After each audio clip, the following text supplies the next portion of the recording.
SMS வந்துச்சு. அந்த எஸ்எம்எஸ்ல என்ன வந்துச்சுன்னா, இந்த எல்லாம் நீங்க வந்து வெரிஃபை பண்ணி அவங்கள வந்து வாழ்த்து சொல்லுங்க அப்படின்னு சொல்லி சொன்னாங்க. அப்ப நானும் என்ன பண்ணேன், எனக்குள்ள நம்பர் அடிச்சு நான் போன் பண்ணி கேட்டேன். போன் பண்ணி இப்படி நான் நயினார் நாகேந்திரன் பேசுறேன், சொல்லுங்க அப்படிங்கிறாங்க.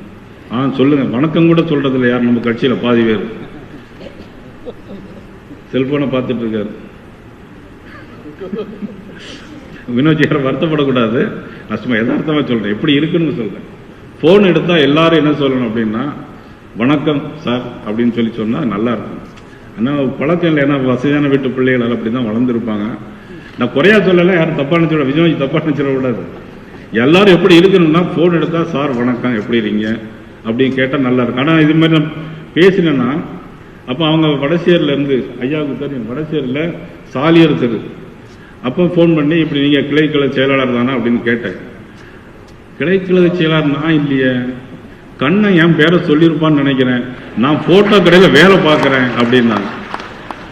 நான் போட்டோ கடையில வேலை பார்க்கிறேன் அப்படின்னா, இல்லப்பா நீ தான் கிளைக்கழக செயலாளர், உங்க பேரு போன்லாம் இருக்கு, நான் நயினார் நாகேந்திரன், என்ன தெரியுமா உனக்கு, நான் முந்திய அமைச்சராக இருந்தேன், இந்த பஸ் எல்லாம் ஓட்டும்போது அம்மா அப்பா அமைச்சராக இருந்தேன்.